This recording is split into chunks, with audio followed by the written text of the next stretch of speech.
there, Manhwa lovers! Today we're recapping a story called The Celebrity Lady. Please like this video and subscribe. It helps us a lot. In the royal debutante hall, everyone's attention was on the announcement of Lady Diorus making her entrance. Everyone praised how beautiful she was and doubted that she was the Lady Diorus they knew. They recognized Juliet Diorus, but found it hard to recognize her sister. They couldn't believe that the red-haired Lady Rubetria Diorus, who had once been very ugly, was now this beautiful. They whispered to each other, making sure not to be mistaken because of her red hair. "Is that beautiful lady really Lady Rubetria?" they asked. She smiled, thinking to herself, as expected, they should indeed be surprised. Observing everyone in her surroundings, she could tell that everyone had finally recognized her. She sat and watched the priceless expressions on Juliet Diorus and her crew. Even Ricky Diorus and the fifth princess, Lisbeth, looked surprised.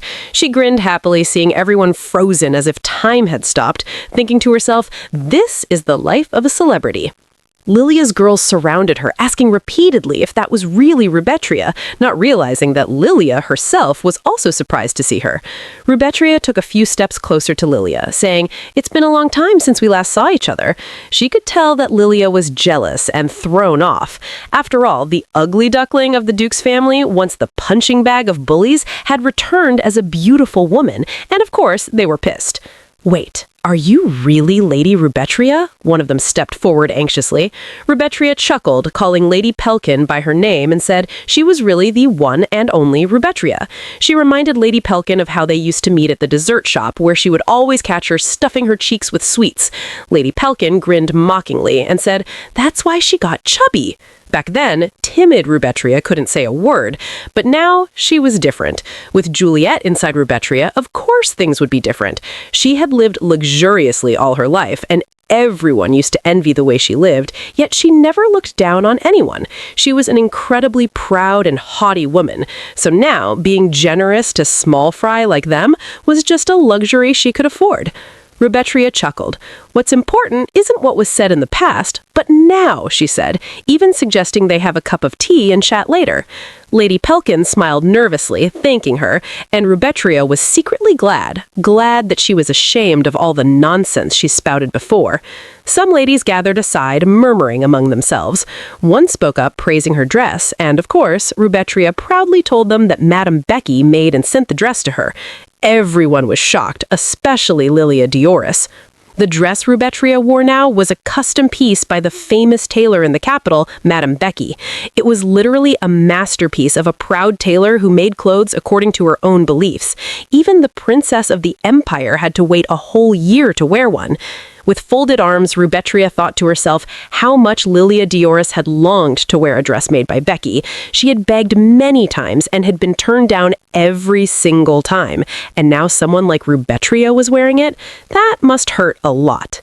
Rubetria approached, knowing fully well how furious Lilia would be. Lilia smiled, saying she looked a lot thinner. Rubetria smiled back, not thinner, healthier, and told her straight to her face that she owed it all to her, thinking of all her efforts to avoid being tormented by Lilia and her mother again. Rubetria smiled happily to herself, and Lilia faked a smile too, saying, "No need to thank you, you look so much better." Humans are really scary. They lie through their teeth with a smile on their faces. Rubetria thought to herself that the original Rubetria should be sitting back and relaxing with a soda, because right now, the moment she had longed for so much was here. Just then, Lilia smiled, calling out to Rubetria, "It seems you haven't found a partner yet, and there's no way you'd come to your once-in-a-lifetime debutante alone." Rubetria stared at her, smiling to herself, knowing Lilia wouldn't let it go so easily. Just then, Cedric approached Lilia, smiling, and she immediately called him hers, asking how he had been. Cedric's eyes widened when he saw Rubetria, and his cheeks slightly turned red. Cedric Reiser, the young duke, was the man Lilia had had a huge crush on, following him around since childhood. Lilia held on to Cedric, asking Rubetria why she had come alone when she could have even asked Ricky to accompany her. Now she's mocking our girl again. Rubetria thought to herself that she would never ask Ricky, her foolish little brother, to pose as her partner. She smiled, telling them that Ricky was not even close to the kind of man who should stand beside her. Lilia froze immediately, asking what she had just said in anger. Rubetria thanked her for worrying and reminded her that she hadn't come alone. Due to my partner's status, we had to follow certain etiquette and come separately, she said, leaving everyone in shock. Hearing that it was because of etiquette, they knew her partner wasn't just a nobody. Lilia glared, muttering that there was no way it could be the host of the debutante ball. Just then, the announcement of Prince Lark van Lashman Deckard rang out. The silver-haired prince of the empire, her partner, she thought. Lilia watched in disbelief as everyone greeted the crown prince. He made his way through the hall, eyes scanning for someone, and immediately caught sight of Rubetria. He smiled and called out to her.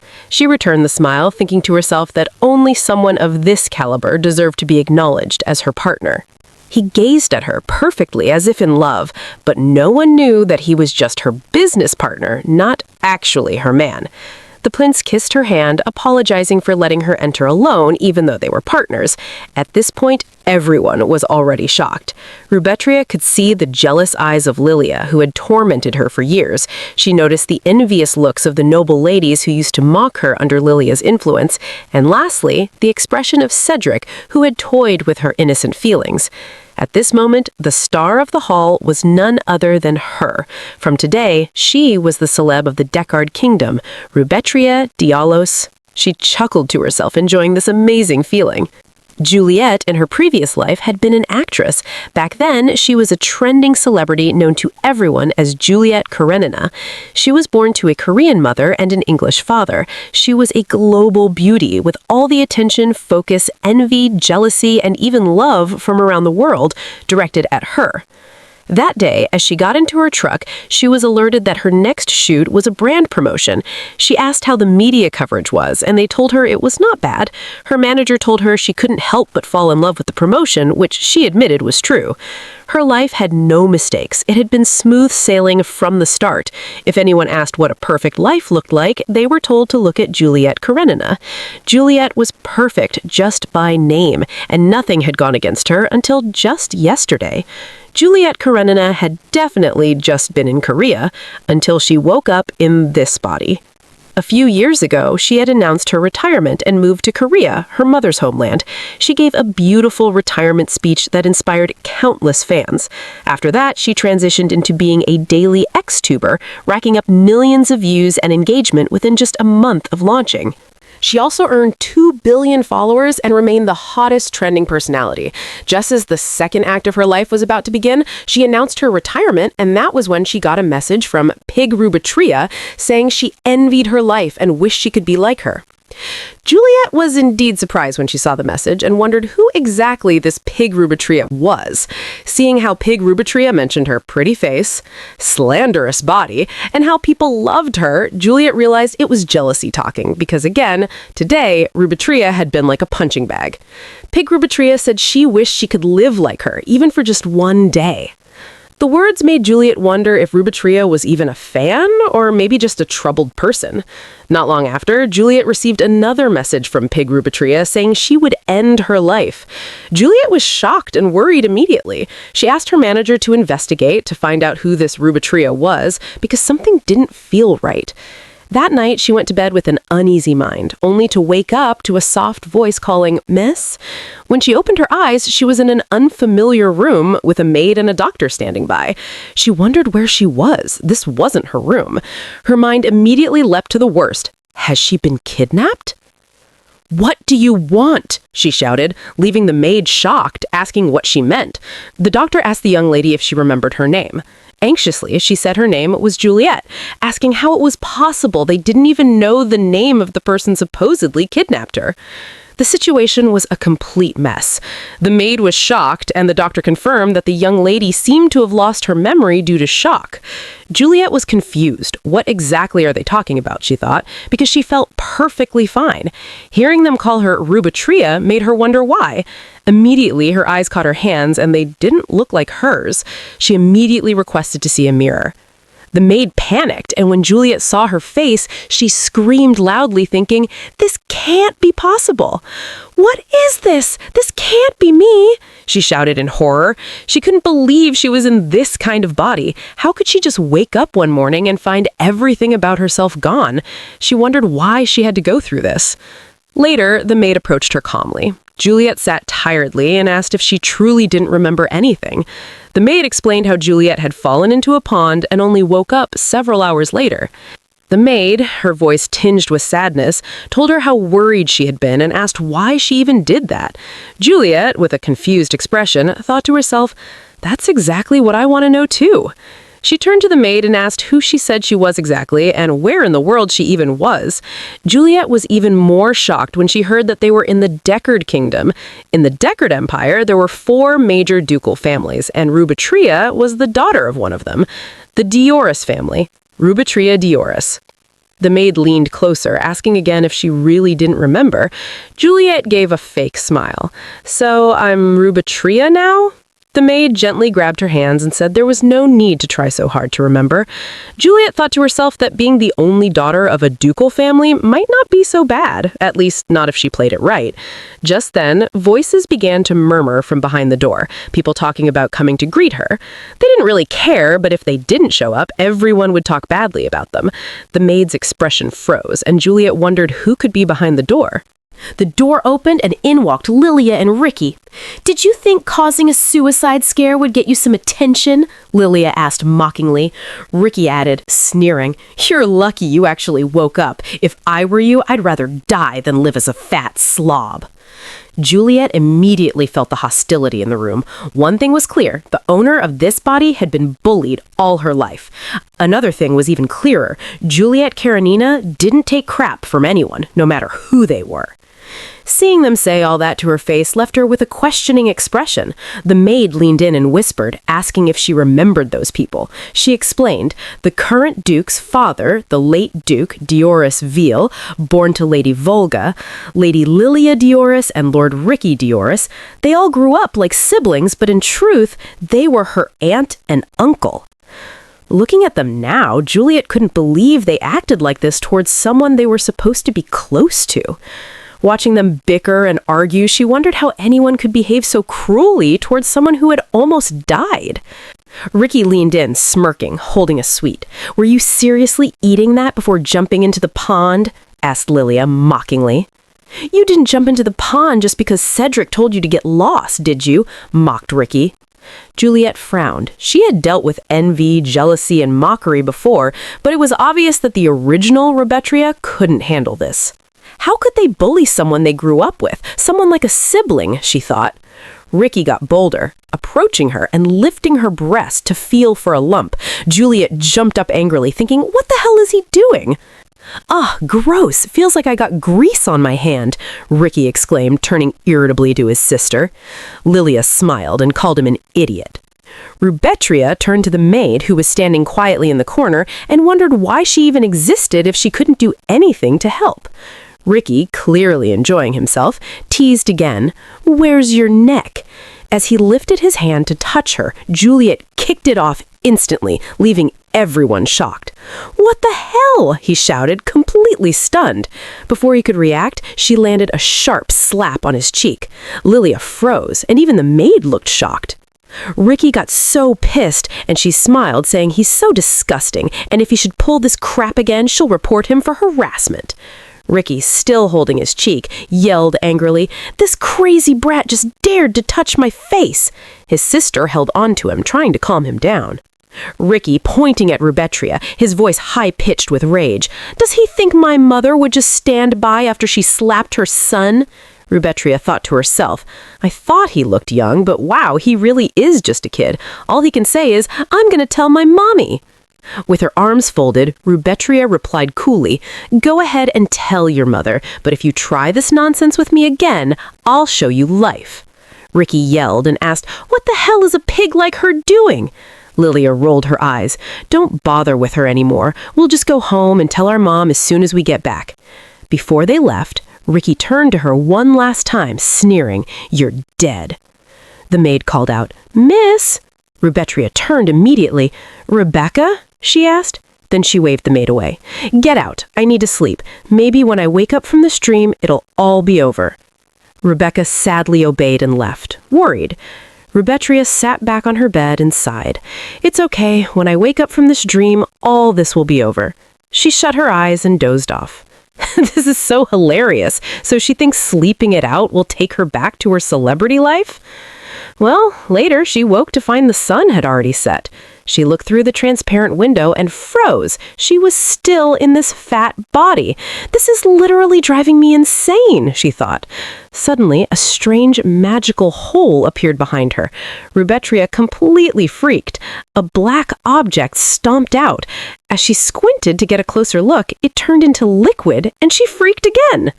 Then a leg emerged. She grabbed a stool, ready to attack, only to see a full human figure with no face, looking completely bizarre. She shouted, "Don't come any closer." The creature spoke in a calm voice. "Juliet Karenina, please, calm down." Rubetria's eyes widened. How can I calm down after seeing something like this? The creature paused, realizing just how terrifying it looked. In an instant, it transformed into a handsome man with blue eyes. Rubetria blinked. At least this version looked human. She crossed her arms. "Sorry, appearance isn't my type. I like someone more mature with a fit body. That's my type." The man nodded and shifted again, this time taking the form of a silver-haired man with brown eyes, the crown prince's exact appearance.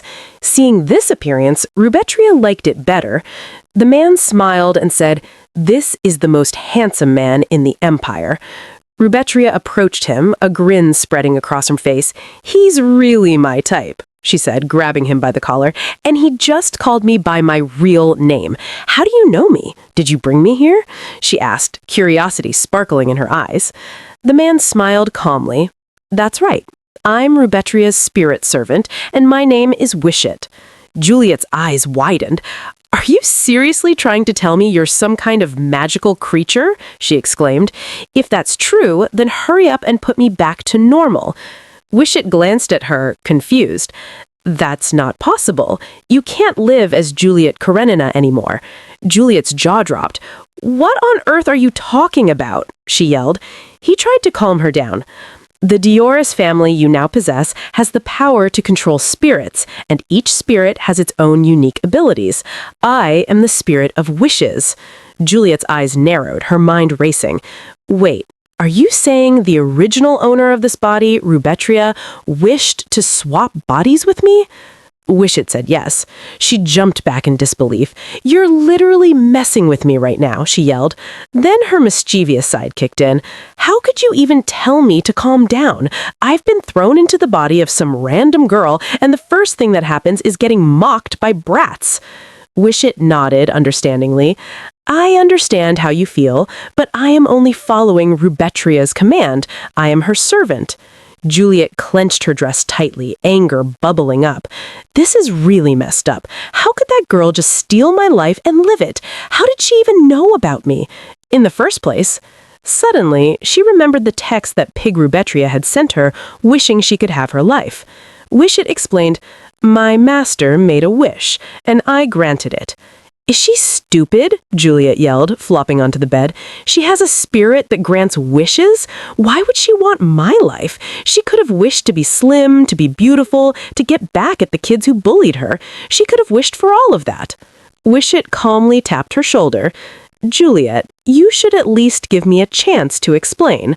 Juliet's frown softened slightly, curiosity mingling with her frustration. Wishit continued, "The original Rubetria lived to be 45 years old. She fell terminally ill, and just before dying, she made her first wish. She wished to live again, using one out of her 3 wishes. Juliet was stunned. She asked if Rubetria had actually wished to turn back time to this exact moment. "Yes, we are now in the time when Rubetria was 15 years old," Wish said. "That was 30 years ago." Juliet frowned and asked why the body was still the same. Wish explained that his lady did not want to waste a wish on losing weight.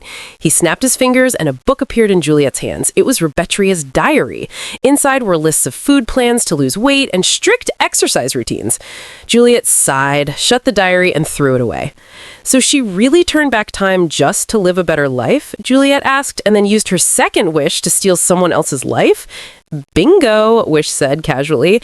That single word annoyed her even more. Juliet yelled at him, asking if feeling sorry for her own life gave Rubetria the right to steal hers. She shouted, her eyes filling with tears. Wish had no answer. She continued yelling, saying whatever life that woman lived had nothing to do with her. To me, she's nothing but a thief, Juliet cried out in anger. Wish quickly grabbed her hand, worry written all over his face. You're right, he said, because Rubetria used her last wish to swap bodies with you, and her body had only 10 minutes left to live. Juliet froze. Then Wish had to ask if she forgot her last memory. Juliet was confused. She wondered what he meant, and then slowly her memory returned. Before sleeping that night, the internet had been in chaos. Some fans believed she was dating another actor. They sent her threatening and blackmail messages. Her manager warned her to lock her room properly before sleeping, and she did. What she didn't know was that a crazy fan would still find a way in. That fan stabbed her while she slept, furious that she had anything to do with their oppa. Juliet felt her breath leave her body. She couldn't believe she had been on the verge of death when Rubetria swapped bodies with her. Does that now mean that she would have been dead if she didn't end up in this body? That's crazy! Or is this guy just giving some shitty excuses to make her calm down? Wished approached her again and said he wanted to show her something. He wanted Juliet to see why Rubetria chose to swap bodies with her even when she knew she was dying. He wanted Juliet to see what truly happened that day. After Wish told Rubetria about Juliet's existence, Rubetria often watched Juliet's life through the pond whenever she felt distressed. She would tell Wish that she wanted Juliet to be happy because Juliet lived so earnestly and sincerely. That same day, Rubetria had been tormented by the twins and Cedric. Unable to bear it, she went to the pond again. Crying, she stared into the water and then turned to Wish. I can't swim. If I fall into the water, I'll die. Just as she was about to step forward, her eyes widened in horror. She saw what was happening in Juliet's world. She couldn't take it. Rubetria begged Wish, saying she would make her final wish to save Juliet. But Wish told her that Juliet was already destined to die in that world. It was too late, and he could not interfere. Does that mean Juliet will die like that? Rubetria asked, completely broken. She screamed that she couldn't allow it. Juliet had worked harder than anyone to earn her glamorous life. Unlike herself, Juliet was strong, cool, and hardworking. It was far too unfair for her to die so senselessly. Since Wished could not interfere with deaths in another world, Rubetria made a different choice. She commanded him to swap their souls before Juliet took her last breath. She said she was already tired of living. If she couldn't save Juliet, then she would die in her place. Wished panicked and asked if she had lost her mind. How could he grant such a wish? Rubetria looked at him calmly. This is not a wish, she said. It's a command. She told him to prepare for the swap. Juliet is one of the most precious people to her, even if she doesn't know her lady. She's been watching her for a long time. After realizing everything, Juliet was shocked. Her heart sank immediately, and she bowed her head regretfully, apologizing for yelling at Wished earlier. He smiled gently and told her not to worry about it. He said he understood her situation. Juliet then asked him to excuse her for a moment so she could cry, because her eyes were already filled with tears. After some time passed, Wished asked her if she was done crying. She sniffled and said yes. Wished then asked what she wanted to do now. He explained that Rubetria's life, even after turning back time, had once again become miserable to the point where she had considered suicide. He smiled lightly and said it wouldn't be easy, but since it was her now, she would surely find a clever way to use him. Juliet looked at him and reminded him that Rubetria had already used all her wishes.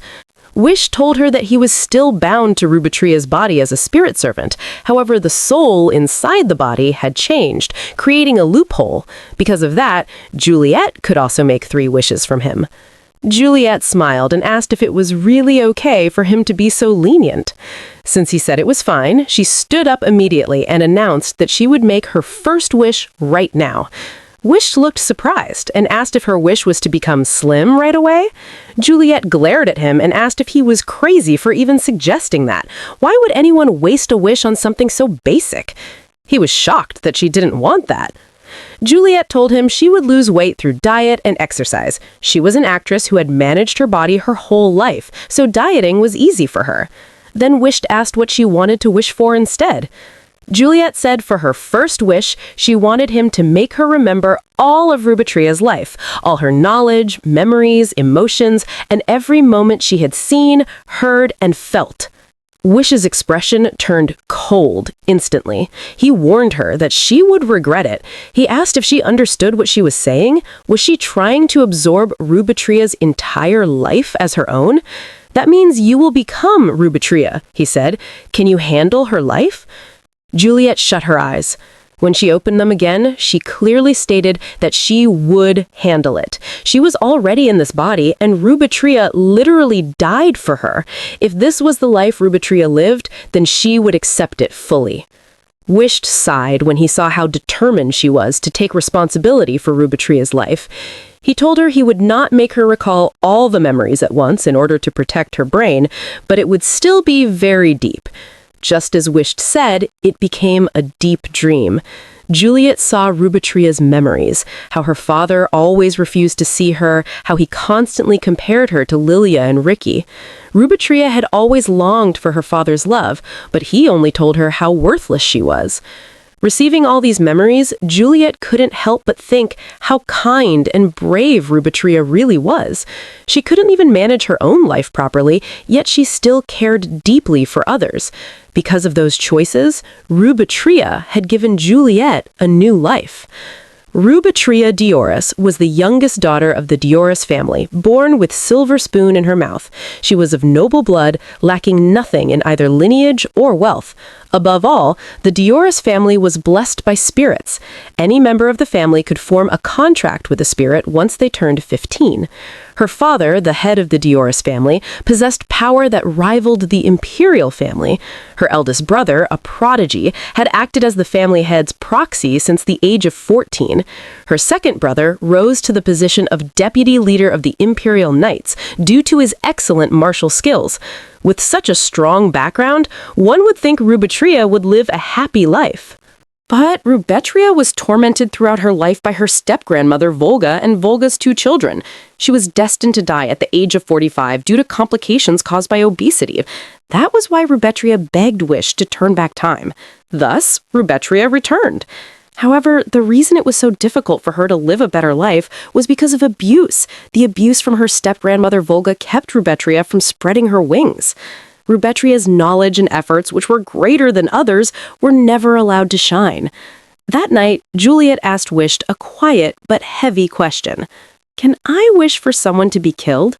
Wished looked at her calmly and answered that she could. As long as it was within this world, he could do anything, except bring the dead back to life. Juliet frowned and asked why Rubet never wished for that horrible woman in the household to be removed. If Rubet wanted to, she could have done it easily. Wished sighed deeply and said Rubet was simply too kind-hearted. Juliet thought to herself that she still had 2 wishes left. Wouldn't it be fine to get rid of that woman? Just then, a sharp pain struck her head. She squeezed her eyes shut as a memory suddenly flooded her mind. In that memory, Rubetria was crying in front of Wished. Wish told her to make any wish she wanted, even if it was to be beautiful or slim. But Rubet shook her head and said she couldn't use all her wishes because if she did, Wished would leave her forever. Poor girl. She lacked love and attention, and Wished was all she had. No one would want to lose someone like that. Juliet immediately turned to Wished and asked if it was true that if she used all 3 wishes, he would disappear. He glanced at her and smiled softly, saying yes. Juliet lowered her eyes. For the lonely Rubet, Wished had been her only friend. Now Juliet understood why Rubet treasured her wishes so much, and Rubet must have been a special friend to Wished as well. She finally understood how Wished must have felt when he was forced to grant Rubet's wish to die in her place. Juliet felt a tight pain in her chest. She hoped she could give him at least a little comfort. She apologized quietly, saying it was her fault that he lost his precious friend. Wished held her hands firmly and told her that wasn't true. From the very beginning, it was Rubet who watched over Juliet's life, and it was he who granted that wish. Juliet was not responsible for it. Juliet smiled gently and told him that Rubet never truly wanted to be slim or beautiful. She only wanted to live happily. Juliet pulled out a box and bent down to look under the bed. She explained that the reason Rubet longed to be slim and beautiful was because she believed that only then could she be happy. She took out several hidden snacks and said the demons in the family made an innocent girl think that way. If Rubet had not been abused, she would never have cared so much about her appearance. After taking out all the snacks, Juliet let out a long breath. Wisht watched her and asked what exactly she was doing. She smiled playfully and asked him what he thought she was doing. She told him, "These are all the hidden snacks." Wisht asked if she planned to live off them. Juliet winked and said she needed to lose weight. Wish looked at her with confusion. She asked what was wrong. He reminded her that she had just said Rubet wanted a happy life, not a slim body. Being thin doesn't equal happiness. Juliet nodded her head lightly and said that was true. Wish then said coldly that her desire to lose weight meant she didn't want to live as the fat Rubet. Juliet hummed, then suddenly raised her voice, saying it wasn't like she was rejecting Rubet's appearance. She wanted to change her life in the direction she chose. Appearance wasn't the standard of happiness, but her life still needed improvement. Why? Wisht asked again. As Juliet packed the snacks together, she asked why he was asking such obvious questions when he already knew the answer. Obesity was the root of many diseases. "So, starting today, I'm going on a diet," she said with a bright smile. She turned around, throwing all the sweets into the trash. "I'll start by changing Rubet's fate," she said firmly. "I won't die at 45 from obesity-related problems." That night, Juliet made her decision. She would not waste her wishes. She would change this life with her own hands. And this time, Rubetria Diorus would truly live. Go, girl! Make Rubet proud! The next morning, she made a decision in her heart. From today onward, she was no longer Juliet Karenina. She was Rubetria Diorus. This was a new body and a new life. Living as Rubet, she would repay the debt she owed her. Rubetria had given up her life for her, and she would not waste it. She knew she had to start somewhere. Her eyes dropped to her clothes. She could barely move properly in them. Changing her clothing felt like the first step. Not a single moment should be wasted, she thought. If she truly wanted to change her life, she had to act now. She wondered if custom-made clothes should come first. Rubet was a knowledgeable woman. She had mastered many skills that even noble ladies had no need to learn. All those years of hard study had not been meaningless. Now was the time to use everything Rubet had learned. Most of the servants in the household had been hired by Volga. They all stood on her side. The two brothers, raised by Volga since childhood, knew nothing about her true nature. The only person who might be able to help her was her father. But her father had lost his mind, and he could not die. Leonard Diorus, the 8th Duke of Diorus. He was like a romantic figure pulled straight out of a novel. In simple terms, he was a very irresponsible father. When his beloved wife passed away, he gave up on everything. He shut himself away in his room and cut himself off from the world. Rubet had remained silent in front of her cold and distant father. The Duke of Diorus barely noticed his quiet daughter. As she walked through the hallway, she thought to herself that he was not truly a bad man. Her original self would have been more comfortable with a father who handed her a black card instead of love and attention. But all the original Rubet ever wanted was love and attention. Just then, she saw Rebecca running towards her. "Did you call for me, my lady?" Rebecca asked, slightly out of breath. Rubet was surprised. She hadn't called for her at all. Rebecca quickly apologized, thinking she had made a mistake. Rubet laughed softly. Rebecca froze in shock.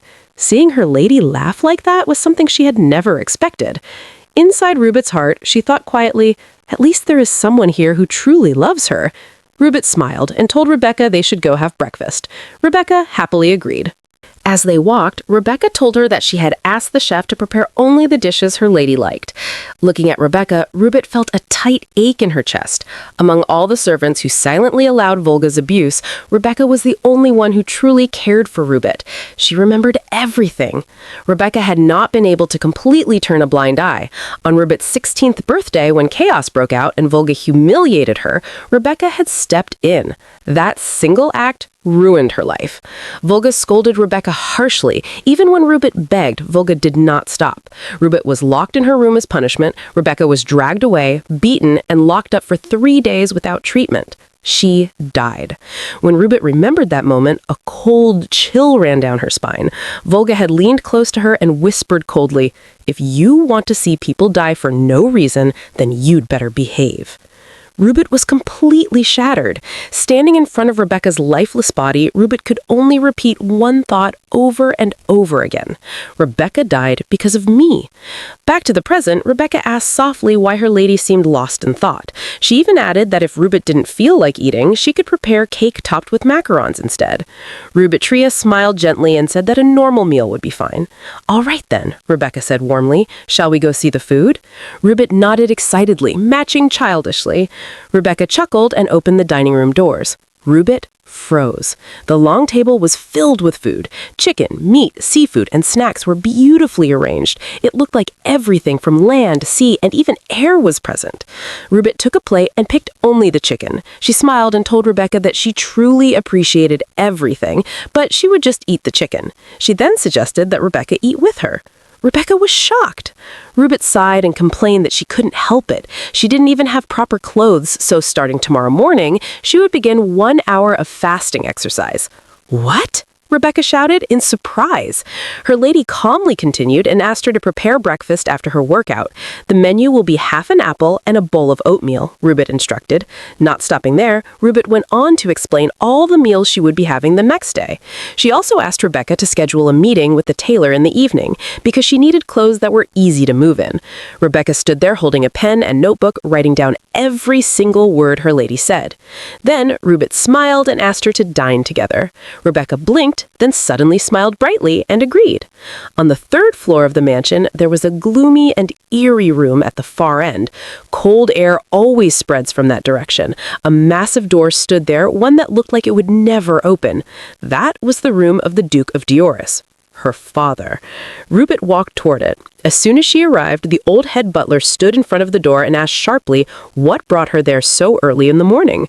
As expected, she thought, there is always someone guarding this place. The head butler had served this household for many years, staying by her father's side longer than anyone else. "What brings me here?" Rubet said, scrunching her face slightly. "I came to see my father." The butler looked at her with a questioning expression, then suddenly smiled. "The lady of the house is not around. When she returns, you may come to see him then." Rubet immediately understood. By the lady of the house, he meant Volga. Until now, Rubet had never been able to see her father without Volga's permission. A secretly abused daughter visiting the Duke was something that never happened and was never allowed to happen. But now, Volga was absent. This was her chance. Rubet smiled faintly and spoke calmly. "How strange," she said, "that a daughter can't see her own father whenever she wishes, and even stranger that an old butler thinks he can tell a noble what to do." The butler's eyes widened in shock. "Excuse me?" he asked, stunned. Of course he'd be shocked. A girl who never spoke back suddenly raised her voice. Rubet looked straight at him. "At the very least," she said coldly, "you should uphold the basic duty of a servant. That's the only way you'll continue to work and eat in this household." She paused and asked quietly, "Do you understand?" The butler was completely frozen. "Now open the door," Rubet said, her gaze sharp and intimidating. "How many times do I have to repeat myself?" "That's it. Step on every single one of them who look down on our girl." The butler stood there completely stunned. Rubet looked at him coldly. For a mere servant to act with such insolence, it was unforgivable. This old raccoon had turned a blind eye to her abuse for years. With Volga's trust, he silenced the other servants and even monitored Rubet so she couldn't meet her brothers. He had actively helped isolate her. The butler finally spoke. "It was heard that after you caused that suicide commotion, you became unstable," he said coldly, "but I didn't expect it to be this bad." He sneered and continued, "When the lady of the house returns, she'll re-educate you on proper manners." Then he ordered her to return to her room, stay there quietly, and reflect on her actions. Just imagine this insolent fool. Did he really dare say that to his lady? The audacity! Every word he said echoed in Rubet's mind. He immediately understood. He was deliberately belittling her. Rubet smiled faintly and spoke calmly. "It's obvious you fully believe I've lost my mind." The butler frowned, confused. Before he could react, Rubet suddenly kicked the door open. "What are you doing?" he yelled in anger. I will personally deliver this to my father. I'll also tell him that the head butler seems to be having trouble hearing. It must be getting difficult for you to keep working in this household." Before the butler could say another word, a deep voice rang out. "What is going on here?" The Duke of Diorus had appeared. "Oh my gosh, the Duke is indeed handsome!" "Father!" Rubet called brightly and rushed toward him. "I have something important to tell you." The butler panicked instantly. "It's nothing," he shouted in panic. "The young lady just needs something. I'll take care of it for her." Rubet immediately frowned and shook her head. "No," she said firmly. "I need to see your face directly and tell you myself." The Duke froze. His gaze turned cold as he looked at the butler. The butler shouted no in panic, but the Duke shut him up at once. "That's enough," the Duke shouted sharply. "Be quiet." He turned to Rubet and told her to come inside. As Rubet walked past, she glanced at the butler mockingly. From her eyes alone, he could tell she was placing herself above him now. Inside the room, it was completely dark. Rubet couldn't see anything at first. The Duke lit a candle, and the dim light revealed the room. Alcohol bottles and cigarette packs were scattered everywhere. Rubet clenched her teeth slightly. She already knew he was a mess, but she couldn't get angry. There was no point. She didn't yet know the full reason behind his behavior. Maybe he drowned himself in alcohol and cigarettes because he was still trapped in grief over his deceased wife. She had died young at 39. The Duke was now 36. Only 3 years remained before his death. Rubet walked to the window and opened it wide. Bright sunlight rushed in and flashed across his eyes. "It's time I take care of his health," she thought. "He really needs to quit those cigarettes." Looking at his stunned expression, she wondered how long it had been since he last felt sunlight. Rubet turned back to him and spoke confidently. "Pull yourself together," she said. "How long do you plan to keep living like this?" "What?" the Duke asked in shock. Rubet didn't back down. "Get a grip on yourself," she said boldly, "and start living properly. Our girl is really doing amazing." As if that wasn't enough, Rubet raised her voice again. "Father," she said firmly, "at least acknowledge my presence. I'm your daughter, and at the very least, clear all these bottles away." Before she even finished speaking, he stood up and moved the bottles aside just as she told him to. Rubet smiled proudly. She stepped closer and asked, "Have you eaten yet?" He looked at her in disbelief. "Did you really come all the way here just to talk about this?" She sat across from him calmly. "Not exactly, but isn't this something a daughter can ask her father?" He hesitated, then slowly nodded. She was right. He wondered silently if his daughter had always been like this. He admitted that he hadn't eaten yet. Rubet immediately scolded him again. "Did you seriously drink 6 bottles on an empty stomach?" He hurriedly explained that it wasn't like that. He said he woke up late and hadn't had time to clean them up. Just by looking at his face, she could tell it was an excuse. "Can't you drink a little less?" she asked, worried clear in her voice. "I'm not asking you to quit completely, but drinking this much has consequences." Then she told him to call a doctor today and get himself checked. "I'll come back tomorrow," she added firmly, "and I'll confirm whether you really called the doctor."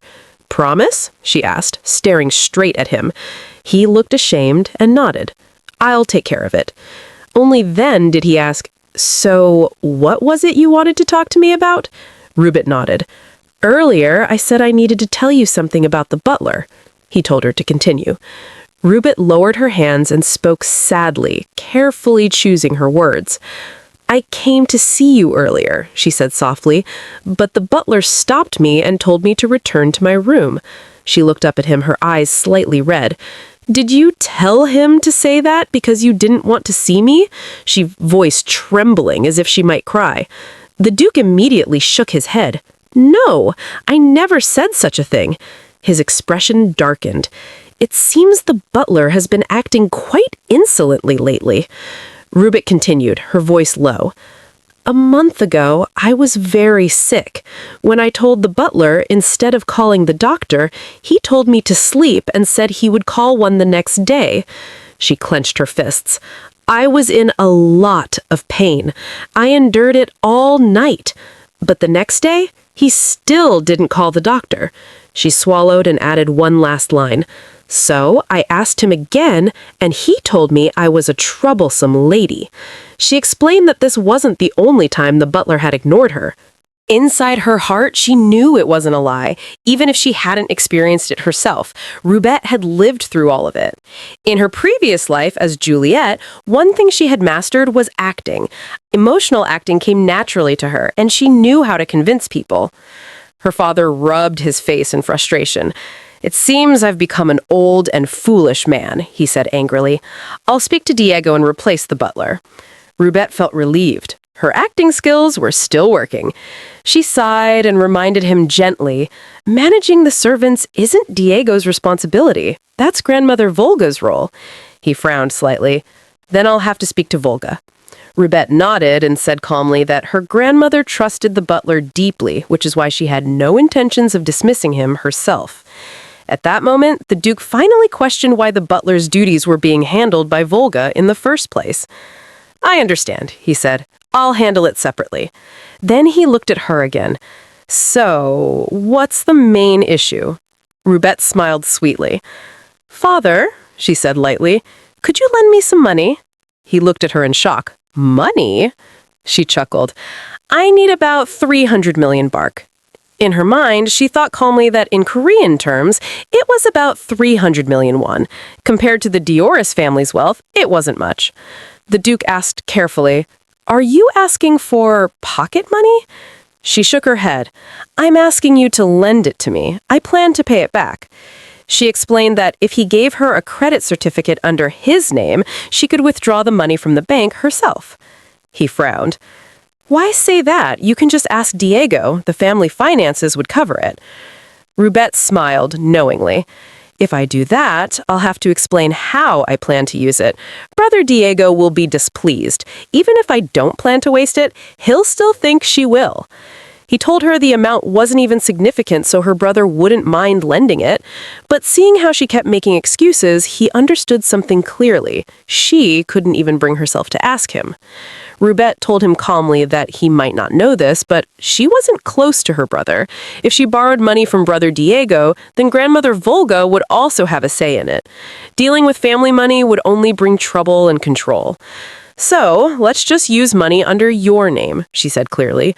"I'll pay back the principal and the interest to the bank." The room fell silent. The Duke stood up, walked to his drawer, and took out a card. He handed it to her and asked if that would be enough. Rubet smiled to herself. A single piece of paper with Duke Diorus's signature was no different than a blank check. She took it carefully and thanked him happily. Then he told her that if she felt uncomfortable using her own name, she could use his. And he also said she didn't need to pay him back. Rubet was surprised. She shook her head and said firmly that she would definitely pay him back. Why is she insisting on paying back when it's her father's money and he's telling her not to? What is our girl trying to prove? Rubet told him that she had grown up and it was time for her to be independent. He sighed and said that sounded ridiculous coming from a 15-year-old. He placed his hand on her shoulder and told her she was still young. She needed to rely on her parents' money because she needed their care. She grinned lightly. "Even so," she asked calmly, "did you ever take care of me?" She turned away and said that she almost drowned in the garden pond the other day, and I'm sure he didn't even know. "What?" he asked in shock. "How?" She glared at him and said coldly, "I fell on purpose because I wanted to die." He froze completely. Then she suddenly chuckled and waved her hand. "I'm joking. It was an accident." She walked toward the door and said she would take her leave, but he called out to her, asking her to wait. She stopped and spoke without turning around. "I resented you," she said quietly. "You were an indifferent father." She paused and continued, her voice steady. "But I'm trying to understand, because I'm your daughter. I don't have memories of my mother, but you do." She added that maybe that was the reason he couldn't care for the daughter who needed his love and attention the most. "So," she said calmly, "continue living without caring whether I live or die, just like you always have." As she stepped out and slowly closed the door, she added one last line. "But I will care. I'll take care of myself from now on." The door shut. Rubet walked down the hallway, her steps steady. Inside her heart, anger burned. She knew the original Rubet might have wished to protect her father from pain, but she was not that Rubet. She resented him. She was angry. She wanted everyone to know the pain and emotions Rubet had endured alone. And she decided then. She would take revenge. She would punish every single one of them. "I'll do my best for you, Rubet," she said fiercely. This is where this part of the story ends. If you love this story and you want us to continue, please comment the protagonist's name, Rubetria.